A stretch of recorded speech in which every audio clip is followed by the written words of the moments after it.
नमस्कार शेतकरी मित्रांनो, आपण आज बघतोय की मक्याची एक नवीन व्हरायटी आली आहे, युनिकॉर्न 1110।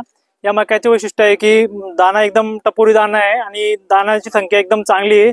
वरून ते खालीपर्यंत म्हणजे दाण्यांची संख्या एक समान आहे सर्व।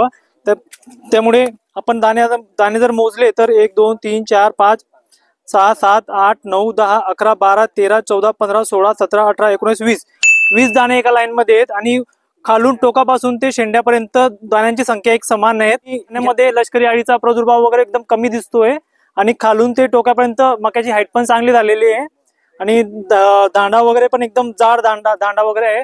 त्यामुळे शेतकऱ्यांचे टेन्शन एकदम मिटणार आहे आणि तुम्हाला याच्यामुळे पेस्टिसाइड वगैरे कमी वापर होणार आहे, त्याच्यामुळे शेतकऱ्यांचा खर्च वगैरे एकदम वाचणार आहे।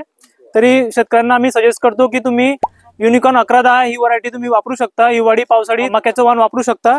डेफिनेटली तुम्हाला उत्पन्नात फायदा होणार आहे आणि खर्च पण कमी लागणार आहे। इतक्या टेम्परेचरला पण म्हणजे आपल्या तुम्हाला सर्वांना माहिती आहे की टेम्परेचर वगैरे 42 ते 45 डिग्री तापमान आपलं आता आहे। तरी पण ह्या तापमानामध्ये इतकं मक्याचं चांगलं उत्पादन येणं म्हणजे खूप कठीण आहे।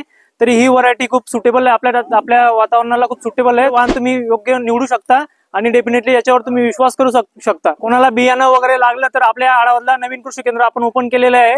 जय योगेश्वर कृषी केंद्र, आपल्या 3 शाखा आहेत। तरी तुम्ही कोणाला लागलं तर नूतन ज्ञान मंदिर शाळेसमोर आपलं दुकान आहे, तर तुम्ही डेफिनेटली तुम्हाला सर्व उत्पादन अवेलेबल आहेत, तुम्ही येऊ शकता आणि निवड करू शकता। धन्यवाद।